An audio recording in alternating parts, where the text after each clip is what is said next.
It's the end of the world as we know it, and I feel fine. Let's get out of here. Aye. Oh, hey, it's Brother Aaron here from Got a Minute. We got some oil. This is not an endorsement. Olive oil. How beautiful and pleasant it is for brethren to dwell in unity. It's like the oil running down the beard of Aaron. Wow, how about that? I'm going to remind you about this. Hey, on this channel we're looking at the rapture. We're waiting for the rapture, and we're looking at second coming potentially happen in 2032, potentially the rapture in 2025. And so this oil thing is cool. All right, so this is obviously, check out the video before this, and we just made the parallel. It looks like Aaron would have been 84 years old when he was anointed and consecrated with oil. All right, and so we were making these parallels that Psalm 132 could represent 2032, and Psalm 84, when Israel is 84, they'll be 84 in 2032. So Psalm 84 and Psalm 132, if you read them independently, they seem like second coming chapters. And if you read Psalm 85 and Psalm 133, you see millennial kingdom stuff going on there. Okay, and this was, we've been seeing this, we've been talking about this for about a year, but Brother Bill just messaged me the other day, and I'm like, yeah, I got to relook at this, and I just took another look at it. I'm like, this is really great. So we'll start off with Aaron's beard running with oil in Psalm 133. It's a very short chapter. It follows Psalm 132. And I should say the word anointed, Mashiach, is found in the Old Testament. It looks like 39 times. So it's not mentioned that often, less than 40 times. And the only psalm that says this word twice is Psalm 132. 132 says it twice. They are basically 7 verses apart, verse 10 and verse 17. And so that's awesome. We talked about the second coming in Psalm 132. Jesus is the Mashiach, the anointed that is coming. And Aaron is a type of Christ in the Old Testament. So now we get over to Psalm 133. Behold how good and how pleasant it is for brethren to dwell together in unity. It is like the precious oil upon the head, running down the beard of Aaron, running down the edge of his garments. It is like the dew of Hermon, descending upon the mountains of Zion. For there the Lord commanded the blessing, life forevermore.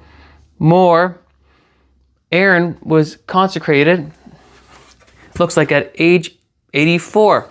And what does it say in Leviticus 8 verse 12? It says, this is Moses, and he poured some of the anointing oil on Aaron's head and anointed him to consecrate him. So you see the parallel here? In Psalm 133, which could relate to 2033, when Jesus comes back, if he comes back in the fall feast of 2032, he's right there at the end of the 2032. So this is, as you guys know, when we're looking at our calendars, we're looking at, right now we're looking at 25, 26 as our calendar year, as our school year, you know what I'm saying? And so on. There's always this year of overlap. So Psalm 133, relating to 2033, it could even relate to January 2033, just shortly months after he comes. But we've got this Aaron being anointed. Will Jesus be anointed when Israel's 84 years old? Just like Aaron was anointed at 84 years old. Will Jesus, our high priest, be anointed in 2032, 2033? When Israel's 84, just like Aaron was when he was 84. I hope that makes sense. I think you guys can obviously see this connection now. So that's so fun.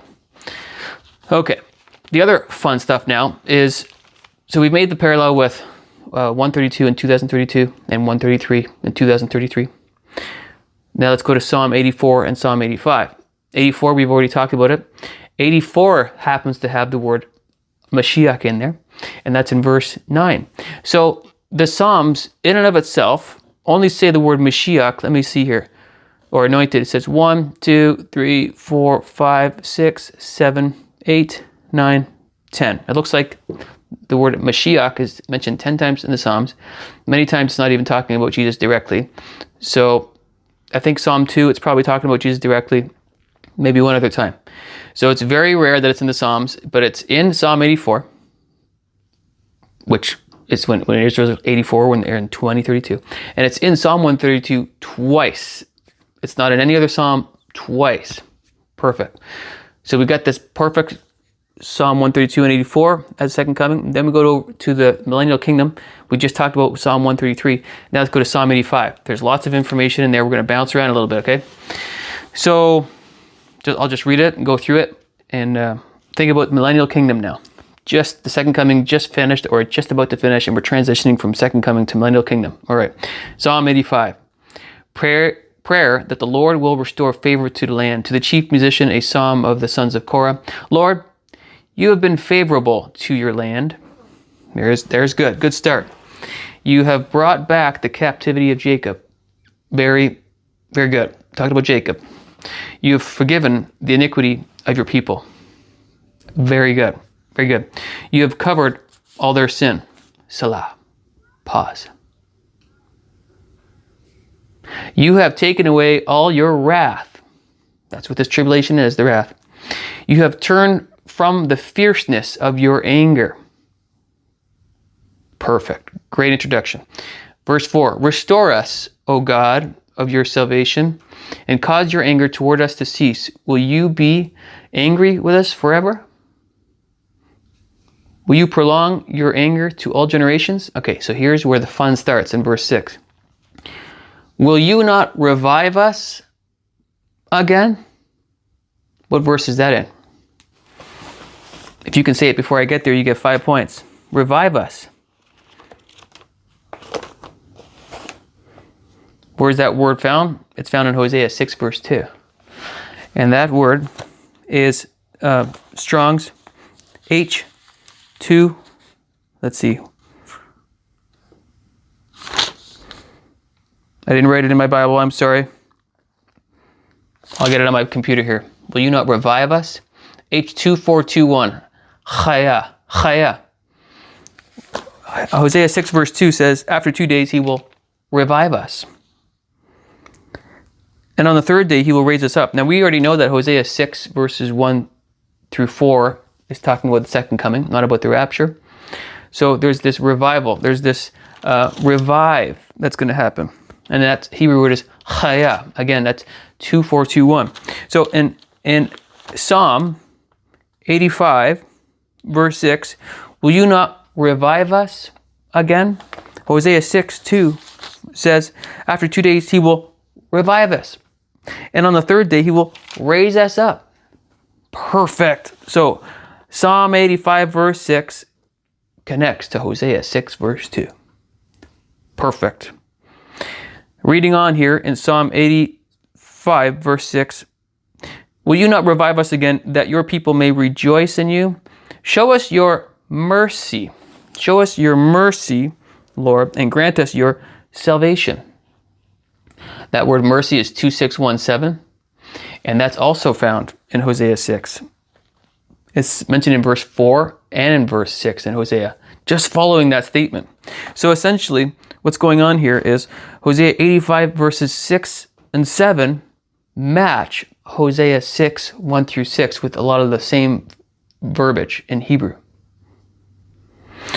So again, Psalm 85 verse 7, show us your mercy, Lord, and grant us your salvation. What does it say in Hosea 6 verse 6? For I desire mercy and not sacrifice, and the knowledge of good, and the knowledge of God more than burnt offerings. And going back into Hosea 6 verse 4, for your faithfulness, it says in this translation, but the Hebrew word is the same as mercy. So you can also read it like this, for your mercy is like a morning cloud, and like the early dew, it goes away.